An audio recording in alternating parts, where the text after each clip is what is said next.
یو سوال دی یو بلډینګ کې موږ اوسېږو دا ورور وایي او په هغې کې کمرې د ټولو جدا جدا دي او خوراک څښاکونه جدا جدا دي د نصیحت باوجود دغه خلک لمونځونه نه کوي او که څوک یې کوي په خپله کمره کې کوي آیا دې دلته زه ګناهګارېږم نه ضرور نه ګناهګارېږي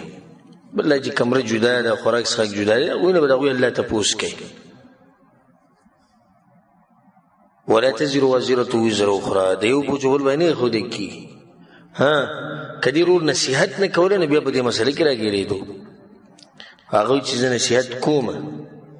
چې دی ورته نصیحت کوي خپل نصیحت دې برقرار ساتي په حکمت او په ښه طریقې سره او هغوی بیا لمونځونه نه کوي یا یې کوي په کور کې کوي په کمره کې کوي نو د هغوی نه به الله سبحانه تعالی تپوس کوي او د دې ورور غاړه چې دی هغه ازادي شو الا دا چې د ده طاقت رسي حدیث کې راځي که من رأى منکم منکرا فلیغیره بیده فإن لم یستطع فبلسانه فإن لم یستطع فبقلبه اول به څه کې په لاس به منع کړي پلار دی په کور کې دی به مینت او زاریه نه کړي چې زور دی خاوند شو د ښځې دی به زور چلوي استاد شو د ملک باچا شو د علاقې مشر شو سره طاقت دی که دغه نه شي په ژبه به نصیحت کوي که دغه هم نه شي تا یو سړی ته وایي چې موږ ته نصیحتونه مه کوه داسې په کوم شي بدبخته چې هغو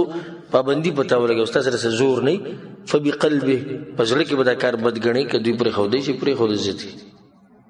نو اوس یو سړی د دیرې مشر دی د بلډینګ مشر دی او د ده زور چلیږي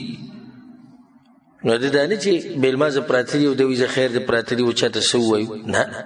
وروره څوک چې مونځ اودس نه کوي هغه به زمونږ سره نه اوسېږي د هغه دلته ځای نشته زی خپل سامان دی ولی وزی دی نه که هغه